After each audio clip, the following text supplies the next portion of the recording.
L'exercice était à sa 12e édition. Le Forum de Bamako 2012 s'est achevé hier après 3 jours de réflexion et d'échanges sur un thème. Quelle étape pour l'Afrique au XXIe siècle au centre des débats, le développement du continent.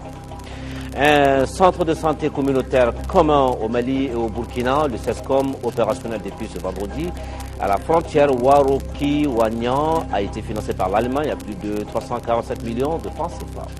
CAI à l'heure du FISO 2012, le Festival international Soninké, 2e édition, 4 jours pour revisiter la culture Soninké à travers conférences et folklore du terroir.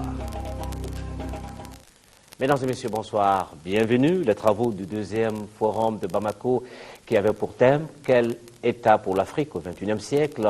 Les travaux ont pris fin hier après 3 jours de réflexion et d'échanges sur des questions du développement de l'Afrique. Les organisateurs de la rencontre mettront à disposition des décideurs, mais également aux organisations impliquées, les résultats de ces travaux, le compte-rendu de Amadou Sankari. Axé sur les thèmes et les enjeux du développement de l'Afrique, cette 12e édition du Forum de Bamako, à l'image des éditions précédentes, a été un lieu d'échange d'idées, d'expériences entre chefs d'entreprise, décideurs publics, universitaires, sociétés civiles et autres experts venus de par le monde. Au terme des échanges, il ressort que pour avoir un État fort, il y a des préalables. Parmi les différents obstacles qui s'opposent au développement de l'Afrique, la majeure partie de nos pays figure d'abord et en premier lieu la faiblesse des ressources humaines. Il faut financer, investir dans l'éducation, dans la formation. Deuxièmement, améliorer les services de base pour que nous ayons une force de travail qui soit apte à être disponible à tout moment. Également, investir dans les infrastructures de façon à ce que les différents acteurs puissent se mouvoir dans des conditions économiques et que les coûts des facteurs soient réduits. L'harmonisation du financement de l'économie, la maîtrise des dépenses publiques, l'épargne sont autant d'éléments sur lesquels l'Afrique doit compter. Pour pouvoir, au fond, développer le plus rapidement possible l'ensemble des pays de la zone et notamment le Mali, le problème est évidemment d'abord d'arriver à obtenir un socle de financement suffisant. Et sachant qu'aujourd'hui, le financement, dans la crise financière mondiale, c'est peut-être la partie la plus délicate, la plus difficile. Et donc, j'ai beaucoup insisté sur le fait qu'il me semblait qu'il fallait trouver des modalités de financement nouvelles qui permettent, au fond, d'accélérer le financement de la croissance. Les contributions issues de ce forum constituent des outils d'analyse, de réflexion et de proposition destinés aux décideurs et organisations impliquées dans les questions du développement de l'Afrique. Un autre forum, celui sur la communication pour le développement qui se tenait ici à la Maison des Aînés de Bamako, vient également de s'achever. Il a permis aux participants de se doter d'un certain nombre d'outils indispensables à une meilleure communication. On retient par exemple l'élaboration d'un plan d'action stratégique pour l'Agence nationale de communication pour le développement. C'est un reportage de Abdrahman Maïga. Cette rencontre de 2 jours a permis aux participants de passer en revue un certain nombre de thèmes relatifs à la communication pour le développement. Il s'agit notamment de la politique nationale de communication pour le développement à travers ses objectifs, ses principes, ses opportunités de relance, l'ancrage institutionnel et les mécanismes de suivi et évaluation. Le forum a également permis aux participants de partager les résultats des forats régionaux à partir des recommandations les plus pertinentes. L'analyse de ces documents leur a permis de formuler plusieurs recommandations, parmi lesquelles l'élaboration d'un plan d'action stratégique pour l'Agence nationale de communication pour le développement, la création au niveau de tous les départements ministériels d'une cellule de communication pour le développement et la déconcentration des structures de mise en œuvre de la politique nationale de communication pour le développement. Ne vous attendez pas à des résultats immédiats, tout de suite, tangibles. Ce sont des résultats qui se mesurent sur des générations.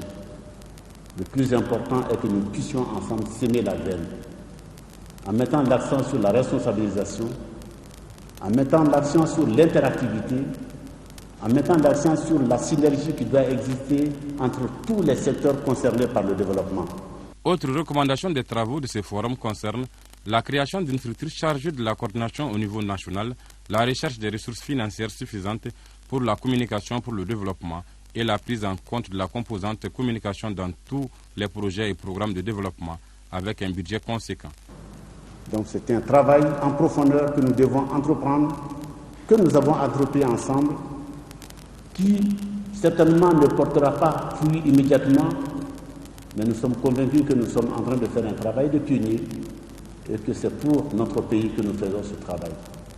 Il s'agit d'un changement de comportement, d'un changement de vision, d'un changement de méthode de travail par rapport à la transformation de notre environnement. Je crois que ce travail en profondeur, cela nous incombe individuellement et collectivement. La création des cadres de concertation à tous les niveaux pour assurer un dialogue permanent entre toutes les communautés, le renforcement des capacités des professionnels de la communication pour le développement et enfin le suivi et l'évaluation des actions de la politique nationale pour la communication pour le développement sont également d'autres recommandations de cette rencontre de Bamako. Désenclavement du pays avec la construction de la route Wo-Bankas-Koro qui accuse du retard. Le constat est fait par le ministre de l'Équipement et des Transports qui était cette semaine sur le chantier financé à hauteur de 12 milliards de francs CFA pour un délai d'exécution de 24 mois. Ce tronçon dénommé Route du Poisson va jouer un rôle capital dans l'économie nationale une fois réalisé. Mais pour l'instant, le groupement d'entreprises SGT ATP semble éloigné. Cette échéance, nos envois spéciaux, Daouda Sidiki Diarra et Harouna Diarra. 2 ans après le lancement de ces travaux, le projet de construction et de bitumage du tronçon routier Wo-Bankas-Koro accuse un retard d'1 mois par rapport au planning de fin des travaux prévu pour le 20 janvier 2012. Ce retard serait dû à plusieurs facteurs. Il y a des facteurs administratifs et des facteurs techniques singulièrement. Nous nous trouvons ici à la descente de Wo. Vous savez, c'est une pente très abrupte qui est un lieu accidentogène. Mais cette pente n'avait pas été tenue en compte. Lors des études, nous avions décidé de changer la configuration de la route en tenant compte de la dangerosité de ce lieu. Il y a même un cimetière juste à côté, à cause justement des accidents fréquents. Et c'était une demande très forte de la population et nous devions en tenir compte. Et cela a été également un facteur de retard. Long de 91 km, ce tronçon qui fait partie de la route du Poisson est divisé en 2 parties, à savoir une tranche ferme de 60 km pour un coût total de plus de 8 milliards de francs CFA avec un délai d'exécution de 18 mois, une autre tranche conditionnelle de 31 km. Sur la base de ce chronogramme élaboré, nous avons mis l'entreprise en demeure. Nous déclenchons un processus de résiliation de son marché si les termes de son engagement ne sont pas respectés. Comparativement aux autres jours, le chantier a changé de physionomie ces derniers temps. Le ministre a visité la carrière et le site de concassage, ainsi que la bretelle qui traverse le centre-ville pour aller au lycée de Koro. L'entreprise s'est engagée au cours de la réunion de synthèse à finir les travaux le 20 juillet 2012. Le ministre de l'Élevage et de la Pêche dans la ferme piscicole de Boubacar Diallo. 1,3 milliard de francs CFA, c'est le montant investi dans la réalisation de cette ferme à portée régionale. Elle occupe une superficie de 10 hectares et envisage une production de 500 tonnes de poissons par an. Sur place là-bas, le ministre a constaté la biotechnique de reproduction des poissons, mais également le mode d'élevage. Alpha Maïga est allé voir. La ferme piscicole de Boubacar Diallo est située à Tanima, dans la commune rurale de Baguineda. La ferme est bâtie sur une superficie de 10 hectares. Aujourd'hui, la ferme piscicole est entièrement électrifiée avec une haute tension de 3 groupes électrogènes de 100 kW. La réalisation a coûté 1,3 milliard de francs CFA. On fait de l'élevage de poissons, tilapia et silure. On a 50 bassins en béton et 7 bassins en argile pour l'élevage intensif de poissons. On a une capacité de 600 tonnes l'année. Nos premiers poissons sortiront à partir de mai. La technologie est maîtrisée au niveau de la ferme de Diallo. Nous avons de l'aliment de qualité et l'eau qui est tirée à partir du fleuve est aujourd'hui recyclée à partir vraiment d'un bac de décantation. Près de 3 heures, c'est le temps qu'a duré la visite du ministre de l'Élevage et de la Pêche sur le site. Une ferme piscicole aujourd'hui de portée régionale qui révolutionne ainsi l'aquaculture au Mali. C'est heureux de voir des citoyens maliens mouiller le maillot dans le sens à régler fondamentalement des problèmes de développement de notre pays. Il a réglé deux problèmes majeurs de la pisciculture. Le problème de l'élevinage et deuxièmement l'aliment poisson au Mali. J'ai été très réconforté d'entendre que des experts, après une visite de ces lieux, aient déclaré que c'est une réalisation unique de la sous-région. Un grand nombre de jeunes sont utilisés pour la main-d'œuvre. Ainsi, plusieurs emplois créés dans cette ferme ultra-moderne avec des équipements de dernière génération. Pour cette raison, le concours du gouvernement de la République ne fera pas défaut. À la conception de notre plan d'urgence, dans le cadre de la production du poisson, cette année, nous avions une ambition d'ensemencer nos mares à hauteur de 1 million d'alevins. Et ici, on se rend compte que produire 1 million d'alevins, c'est de l'amusement pour eux. C'est à portée de main. Ça veut dire que dans l'année, ils peuvent produire autant de millions qu'on veut.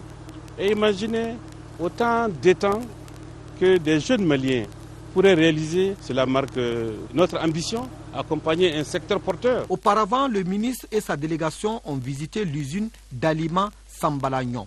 Une usine qui fabrique en 1 heure de temps 3 tonnes d'aliments poissons, bétail et volailles. 600 millions de francs CFA, c'est le montant pour la réalisation des investissements. Là aussi, le docteur Tereta s'est dit impressionné.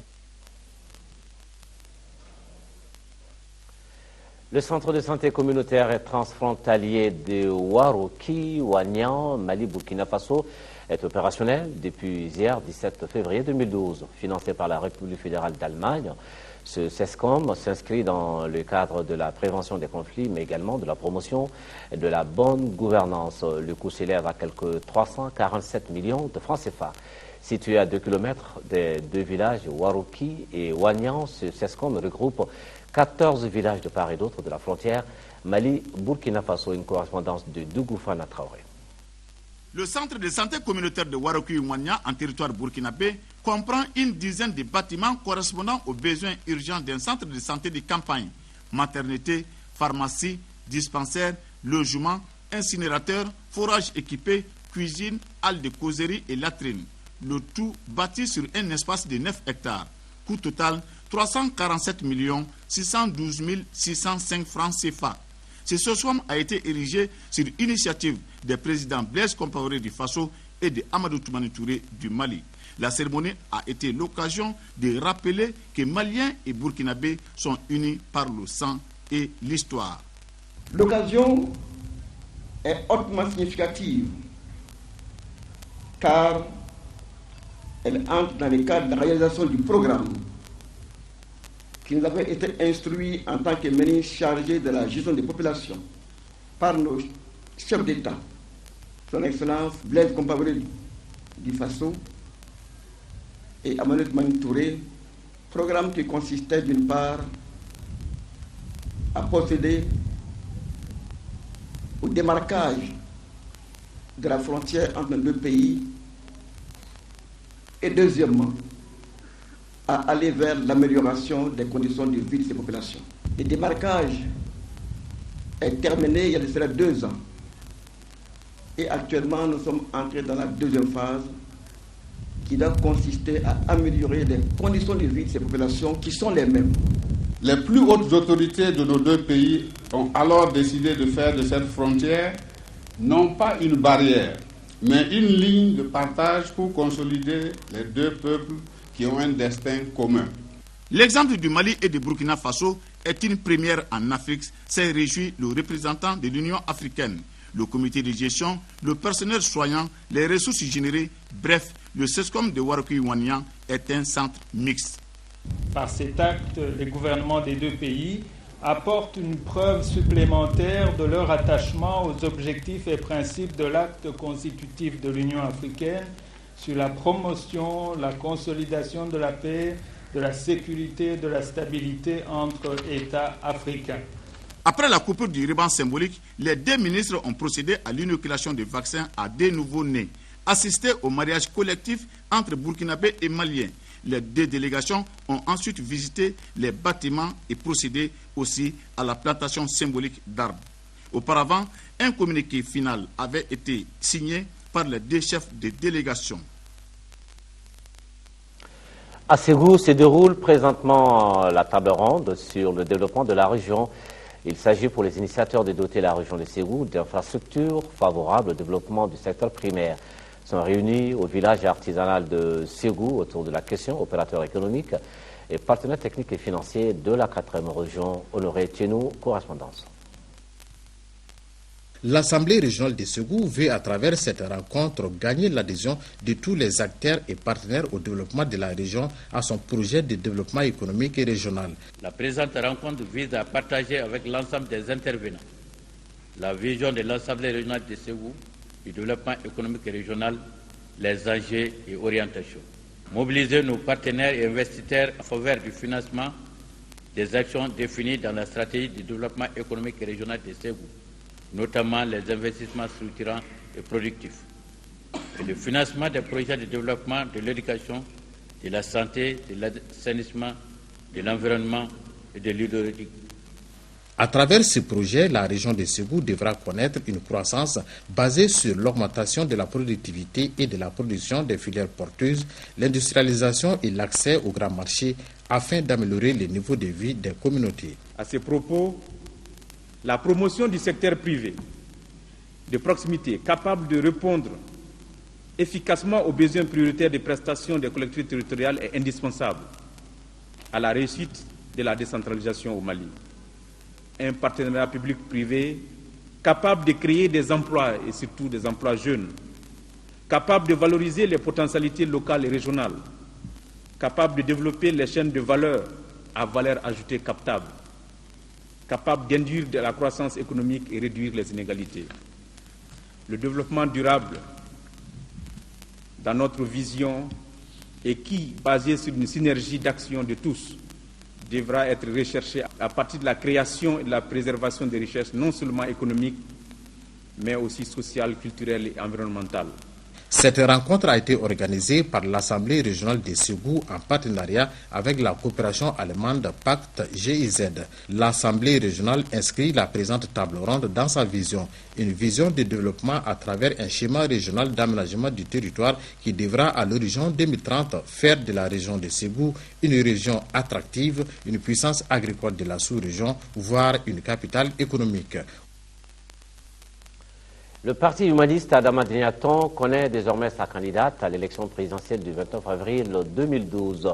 Madame Aminata Nyamato Diakité a été désignée ce matin pour porter les couleurs de ce parti. C'était au cours d'une rencontre d'information et d'échange avec les femmes et les jeunes du parti. Ça s'est passé au Palais de la Culture. Nando Dambélé était présent pour moi l'actualité.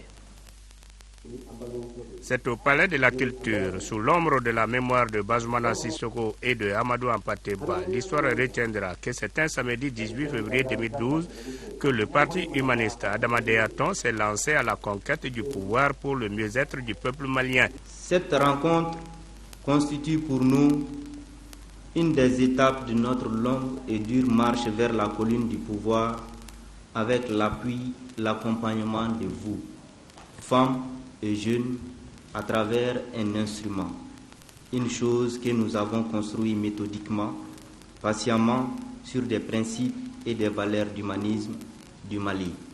Je parle du parti humaniste Adama Diaton. Fidèle à ses valeurs humanistes et plaçant l'homme au centre de tout, le parti humaniste Adama Diaton vient de désigner sa candidate à l'élection présidentielle du 29 avril 2012. Elle, c'est Aminata Nyamato Diakité qui va porter les couleurs du parti pour briguer la magistrature suprême. Je suis ici devant vous, empli d'un sentiment d'humilité face à la confiance que le parti humaniste Adama Diaton a témoigné sur ma personne pour être candidate à l'élection présidentielle d'avril 2012. Le 29 avril prochain, nous élirons un président de la République. Le rôle jusqu'ici joué à ce poste par la personnalité choisie par le peuple souverain donne un cachet particulier à l'élection présidentielle. À partir d'aujourd'hui, nous devons nous relever et reprendre la tâche de la refondation de notre pays. Pour la candidate qui vient d'être investie, une nouvelle philosophie humaniste est nécessaire pour relever les grands défis politiques, économiques, sociaux et culturels auxquels notre pays est confronté.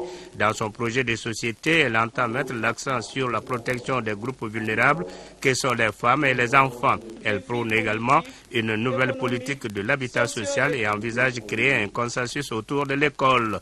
La santé, le monde rural, l'autosuffisance alimentaire et le développement industriel sont d'autres secteurs inscrits dans ce projet de société.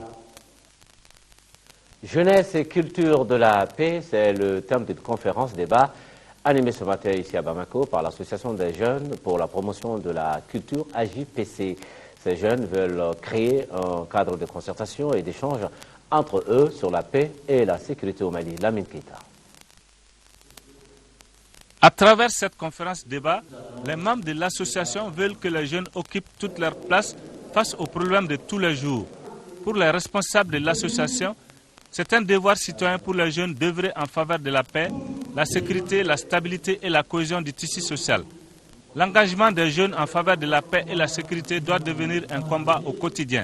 Le thème de cette conférence est jeunes et culture de la paix. Je pense que très généralement dans ces formes de conflit, les jeunes sont beaucoup utilisés.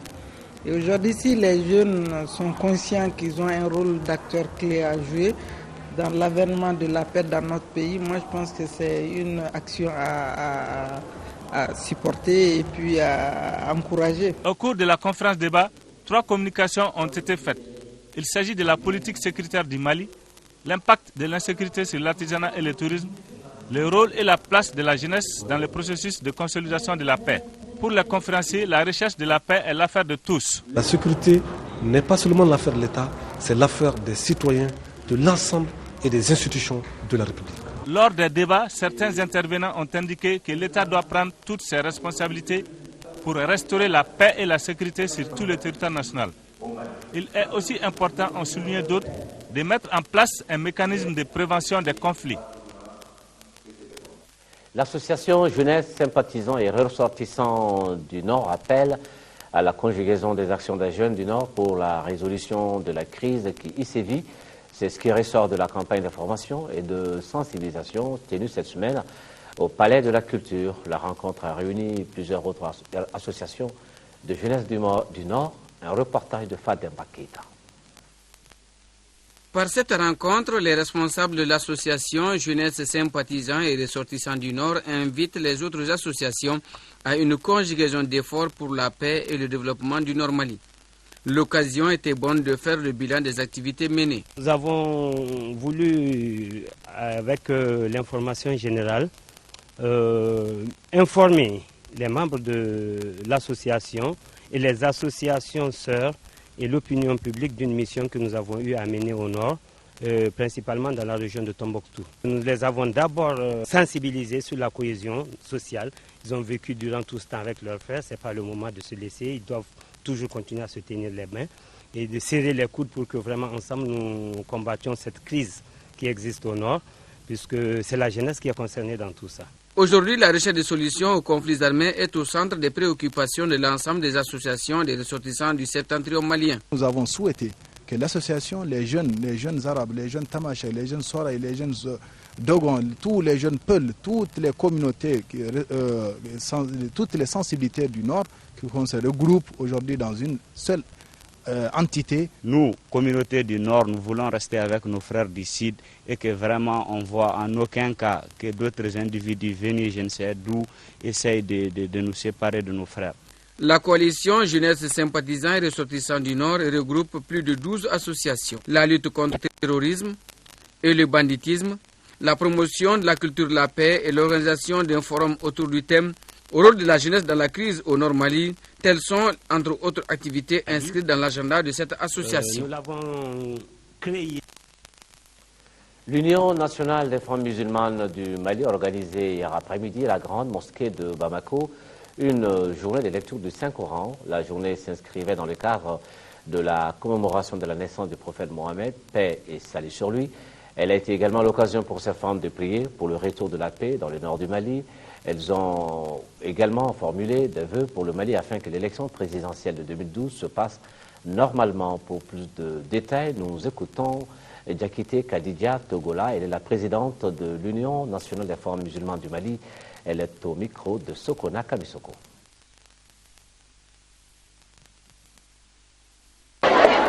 À la veille de Maouloud que nous organisons devant la grande mosquée, nous organisons toujours une lecture de Saint-Coran pour la bénédiction de notre pays, pour la paix de notre pays.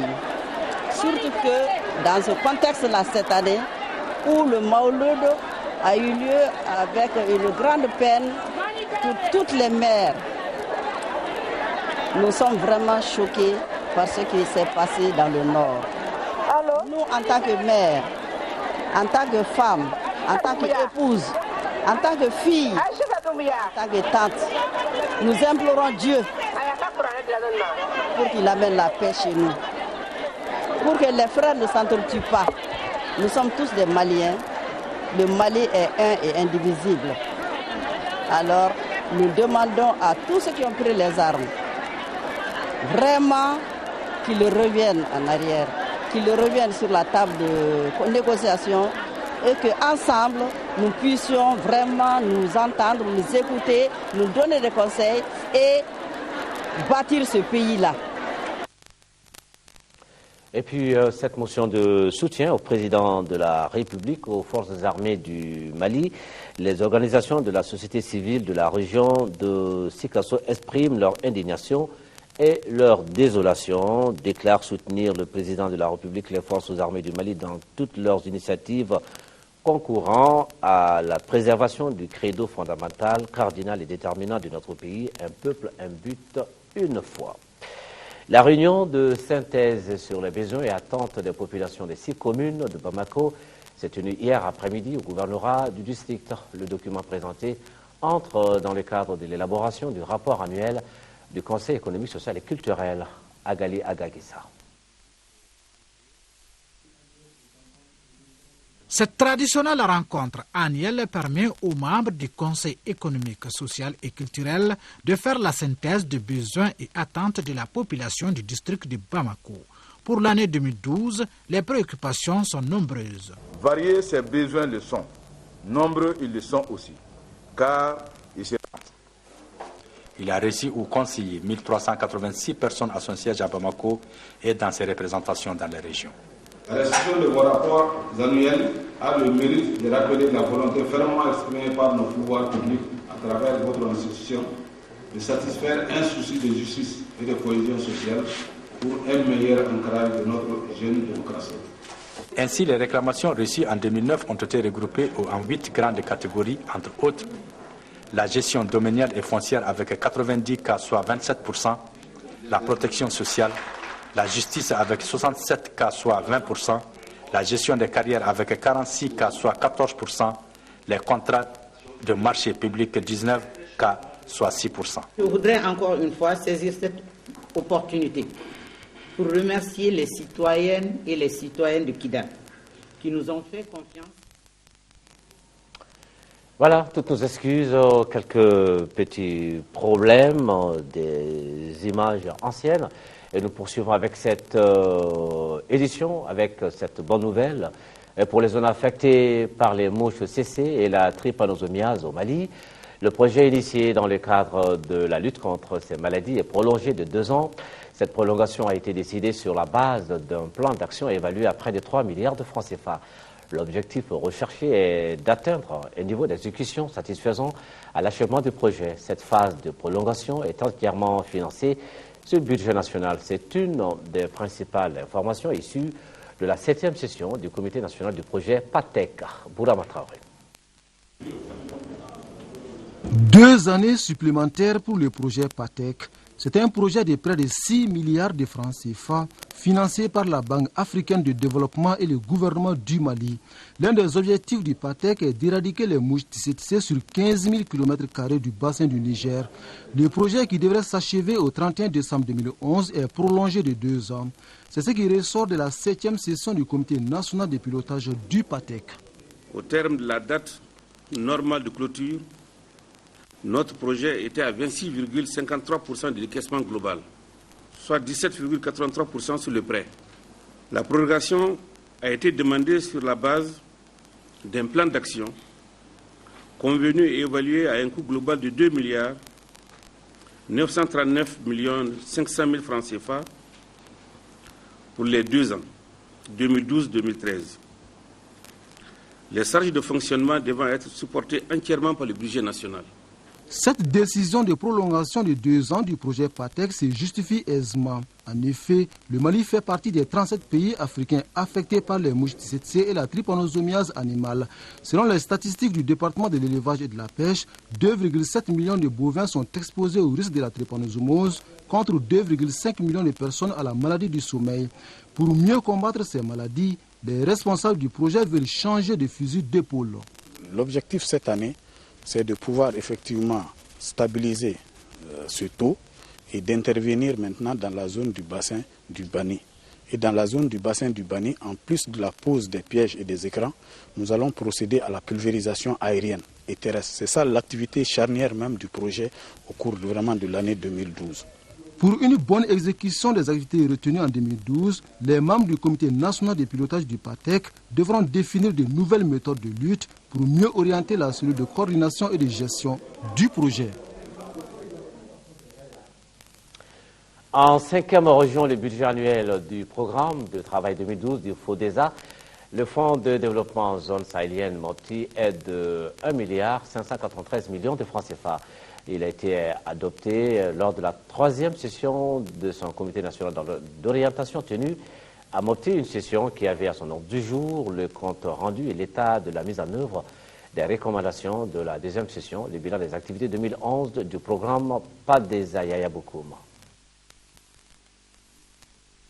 Cadre institutionnel, le comité national est le plus autorisé d'échange et de partage d'informations pour assurer le suivi correct des activités et l'évaluation des impacts et définir les grandes orientations pour la mise en œuvre de la stratégie d'intervention du programme, appréhender les mécanismes de coordination du programme avec ses partenaires techniques. Il s'agit d'aller dans le sens de 2 choses, 2 axes fondamentaux. Une chose, c'est la consolidation des acquis. Une deuxième chose, c'est renforcer l'autonomie des OP. Créer un cadre institutionnel, un mécanisme institutionnel de pérennisation des acquis du projet. À l'ouverture des travaux, le représentant du ministre de l'Agriculture a rappelé que le présent programme de travail et budget annuel 2012 s'inscrit dans la suite logique de l'exécution du programme après la revue à mi-parcours réalisée en avril 2011. Il prend aussi en compte les leçons tirées des premières années d'exécution ainsi que les observations formulées lors de l'approbation du PTBA 2011. Il me paraît nécessaire de préciser que les activités du programme s'inscrivent dans la réalisation de l'objectif de la composante protection de la biodiversité et gestion participative et durable des ressources naturelles dans le delta intérieur du Niger et ses zones d'attente. Au cours de la présente session, les participants se sont penchés sur l'examen des documents ayant trait au compte-rendu de la 2e session du Comité national d'orientation, l'état de mise en œuvre des recommandations de la 2e session, le bilan des activités 2011 et le programme de travail et budget annuel 2012 estimé à 1,593 253 000 francs CFA. Plus de 60 millions de francs CFA, c'est la valeur des matériels de conditionnement et de production de beurre de karité au groupement Femmes Productrices du Mali. La remise de ces équipements à la centaine d'organisations s'est déroulée cet après-midi au Centre international de conférences de Bamako. Cet appui est l'œuvre de la filière karité et du ministère de la promotion de la femme, de l'enfant et de la famille. Un reportage de Fademba Keita. Ces matériels de production, de conditionnement de beurre de karité, de production de savon sont destinés au groupement des femmes productrices de karité du Mali. Ils ont été gracieusement offerts par l'Organisation des Nations Unies pour le développement industriel ONUDI et le ministère de la promotion de la femme à travers le projet Appui au groupement féminin dans l'exploitation du karité. Au-delà de son objectif primordial qui est de contribuer à la réduction de la pauvreté des femmes rurales, le projet vise l'amélioration de la qualité des produits, le renforcement des structures organisationnelles à la base pour que celles-ci soient des actrices dynamiques, l'appui aux femmes pour l'accès aux équipements productifs appropriés et aux infrastructures de production, Les bénéficiaires, membres d'une centaine d'organisations de femmes, de 12 centres de carité et de 3 structures, semblent être satisfaites. Aujourd'hui, ici, nous avons trouvé ces matériels-là. C'est pour encore augmenter leur production. En même temps, les sous-produits de carité pour bien faire la fabrication des savons, de la pommade, pour encore trouver de la valeur ajoutée, puis augmenter les revenus des femmes rurales. Cette remise qui se tient en marge de la première édition de la Bourse de Carité du Mali constitue pour les autorités et partenaires de la filière Carité un moyen de renforcer les capacités des productrices de cette huile précieuse. En initiant ce projet, mon département a voulu mettre un accent particulier sur l'amélioration des revenus des femmes, condition sine qua non à leur développement durable. Le Carité, cette espèce spontanée, constitue une des principales sources de revenus des femmes. Au Mali, plus de 3 millions de femmes s'adonnent à la production du beurre de karité et 80% de ces femmes tirent leurs revenus de cette activité. Accroissement des revenus des femmes rurales par la valorisation des produits de cueillette. À Kadiolo, les femmes de la coopérative de productrices de beurre de karité des communes de Zégoua et de Loulouni disposent désormais d'un centre de production d'une valeur de 19 millions de francs CFA. Correspondance Fatoumata Diallo. C'est dans une liesse populaire que les habitants de la commune rurale de Zégoua, cercle de Kadiolo, ont réceptionné leur centre de production de beurre de karité. L'infrastructure, qui est une initiative de la coopérative des productrices de beurre de karité des communes de Zégoua et de Loulouni, Koprokazilou, appuyée par l'association Conseil pour le développement ACCOD, est bâtie sur une superficie de 400 mètres carrés. Elle se compose d'un atelier de mouture des amandes de karité, de magasins de stockage, de bureaux, d'aires de séchage, de hangars pour les différentes étapes de cuisson de noix et d'un bloc de 2 latrines. Le coût total de réalisation est de 19 millions de francs CFA, entièrement financé par l'ambassade du Canada au Mali. Essentiellement, essayer d'aider les femmes à avoir des revenus supplémentaires et en cela, bien sûr, à favoriser la sécurité alimentaire, mais aussi favoriser, je dirais, la gouvernance locale. Parce qu'on s'est aperçu, bien sûr, quand les femmes ont un petit peu plus de revenus, les foyers mangent mieux et ensuite les femmes ont un certain statut social, participent beaucoup plus au niveau politique, au niveau du village. Ce qui justifie la forte mobilisation et l'ambiance festive qui ont régné lors de la cérémonie inaugurale sous la houlette du gouverneur de Sikasso, Ibrahima Fefekoune. Les différents intervenants n'ont d'ailleurs pas manqué de rappeler la place de choix qu'occupe le karité dans les revenus des femmes en milieu rural. Cette année, ce centre prévoit pour produire 12 tonnes de beurre de karité. Mais la campagne qui commence bientôt au mois de mai, pendant cette campagne, elle compte augmenter la production à 30 tonnes de beurre. L'ambassadrice du Canada au Mali, visiblement satisfaite, a mis en terre un plan de karité avant d'exhorter la Koprokazilou, heureuse bénéficiaire, à en faire autant. En deuxième région, dans la commune rurale de Tienfala, les responsables du centre d'instruction Boubacar Sadassi et les membres de l'association Boubacar Sadassi ont procédé ce matin à une cérémonie de dépôt de gerbes de fleurs sur la tombe de feu Boubacar Sadassi, ancien ministre ancien ministre des Forces armées et des anciens combattants. Correspondance à Guibou Koulibaly.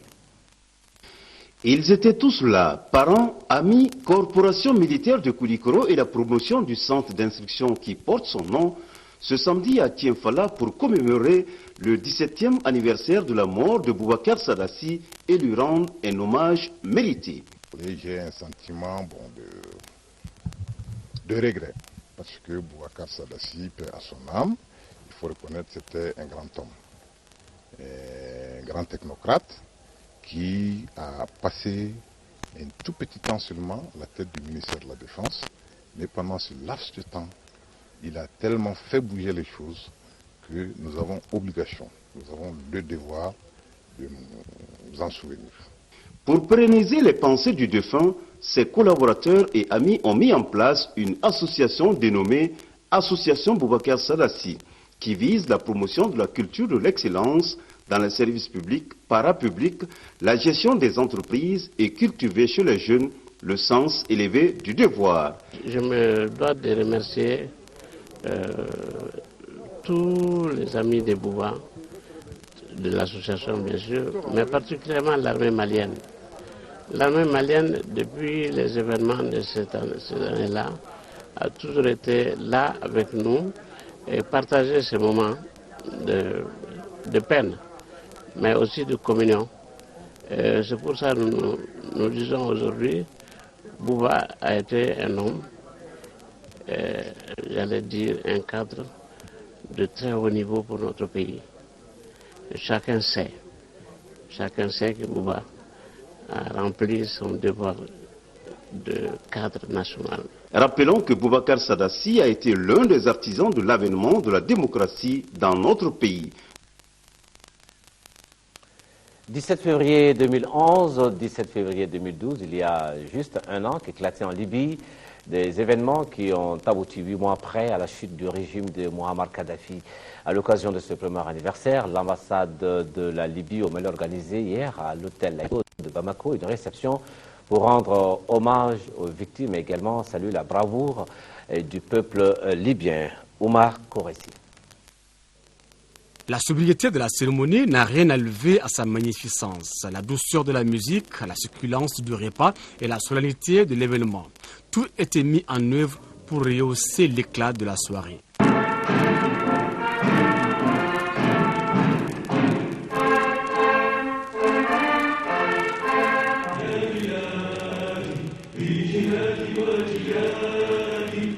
Les hymnes nationaux et la présentation à l'assistance de la Libye nouvelle ont été les temps forts de ce premier anniversaire de la révolution libyenne dont il faudra désormais inscrire la date dans l'agenda des fêtes nationales du pays.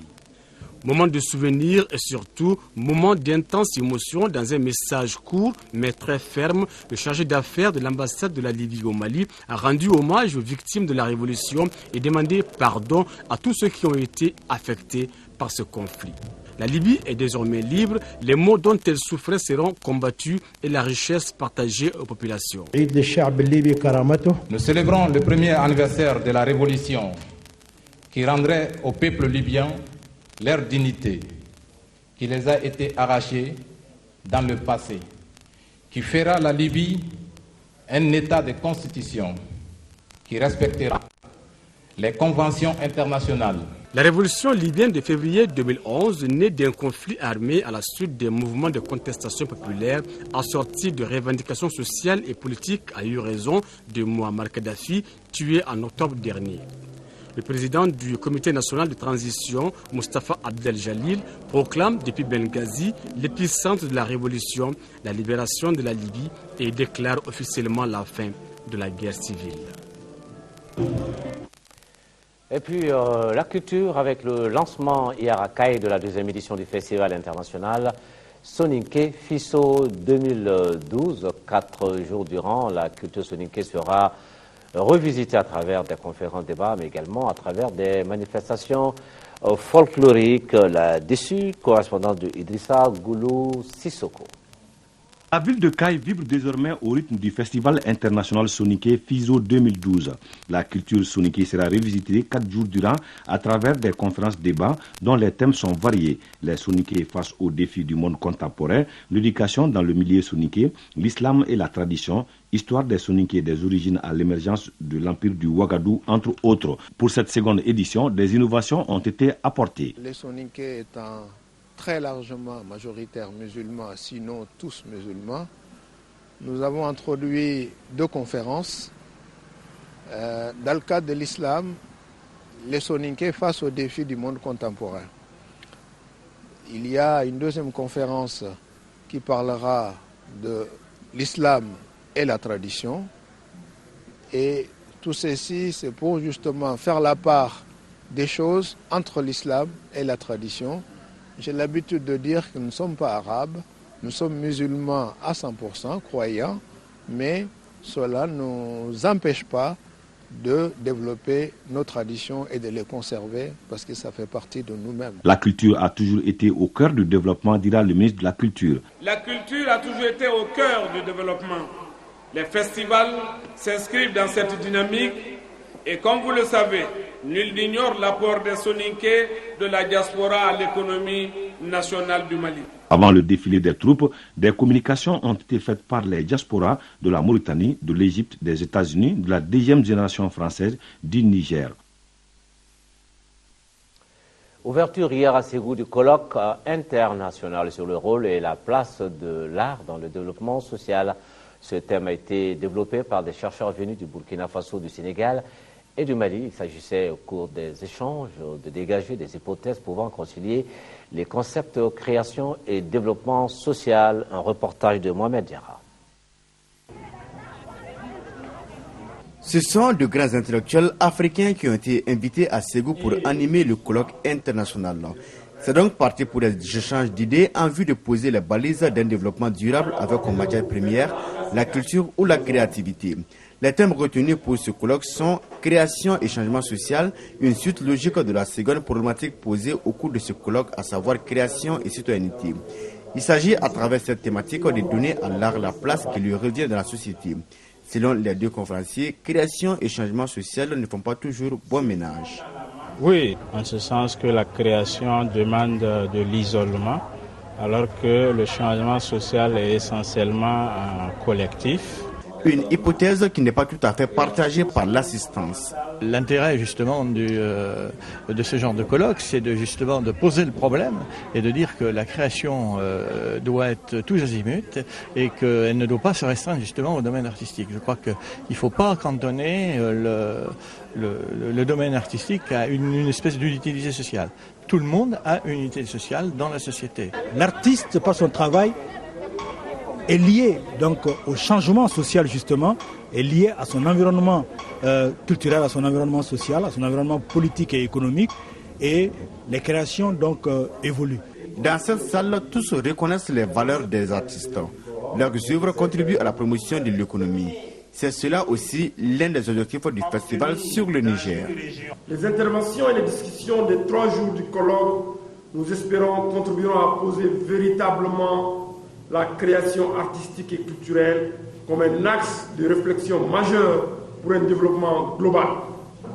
Les initiateurs du festival que nous sommes croyons fortement à un modèle de développement respectueux de nos valeurs culturelles, reconnues et respectées par tous. Au sortir du colloque, chercheurs, historiens et élèves se sont abreuvés à la source de la connaissance pour s'interroger sur la place de la créativité dans les mouvements sociaux. Chacun est sorti avec sa petite idée. Merci beaucoup. Et à suivre après ce journal, le deuxième numéro de l'édition spéciale sur le festival du Niger, une présentation d'Ibrahim Traoré. Le sport, championnat national Ligue 1, la 11e journée a donné le temps hier. C'était au stade du 26 mars. Le stade malien de Bamako a battu 4-0 le CSKA. La Somme a été battue 1-0 par l'ASCO. Selagatou Cissé nous résume ces 2 rencontres. Stade malien de Bamako CSKA, un classique pour ouvrir le bal de la 11e journée du championnat national de Ligue 1. La lumière jaillit du côté du stade malien. 18e minute, sur un contre mené par Mouri Makan Koïta, Ousmana Cissé débloque la situation 1-0. Les Blancs s'offrent des espaces. 21e minute, Mouri Makan Koïta, le maître à jeu du stade, dépose le ballon sur la tête du défenseur Oussa Django Koulibaly, 2-0. Le CSKA est touché au moral. Ça discute entre l'arbitre et l'encadrement technique des Boys. Dans la foulée, Naman Kamara est expulsé. Les centristes perdus sur le terrain encaissent un 3e but, œuvre cette fois de Mouri Makan Koïta à la 41e minute. La seconde période commence fort pour le stade malien de Bamako. Lamine Diawara porte le score à 4-0 à la 52e minute. Dès lors, les Blancs se contentent de gérer le match jusqu'au coup de sifflet final. La clé du match, c'est que d'abord la cohésion, puis le travail. Le travail, on a vu les résultats et puis bon, seulement le travail, je pense que ça va venir. Le grand stade va se réveiller d'un mois à l'autre. Les 2 premiers buts, moi je donne à l'arbitre. Il y a hors-jeu et puis une poussette dans notre défense. Ama, il n'a pas sifflé ça. Donc, comme nous avons des gosses, ils sont énervés. Bon, le capitaine a pris un carton, donc le match est un peu emballé pour le stade. Mais malheureusement, c'est le football. Il faut accepter les coups. Moi, je suis d'accord, ils ont gagné. Mais je crois que la prochaine fois, les arbitres doivent voir les choses. Le Stade malien de Bamako, deuxième, 23 points plus 13, se positionne dans la course-poursuite avec le leader Djoliba à ses 26 points. Le deuxième face-à-face de la soirée, Assom ASCO, est une affaire de mal classé. Ce derby communal bascule en faveur de l'ASCO. Bakaita marque le seul but de la rencontre à la 35e minute.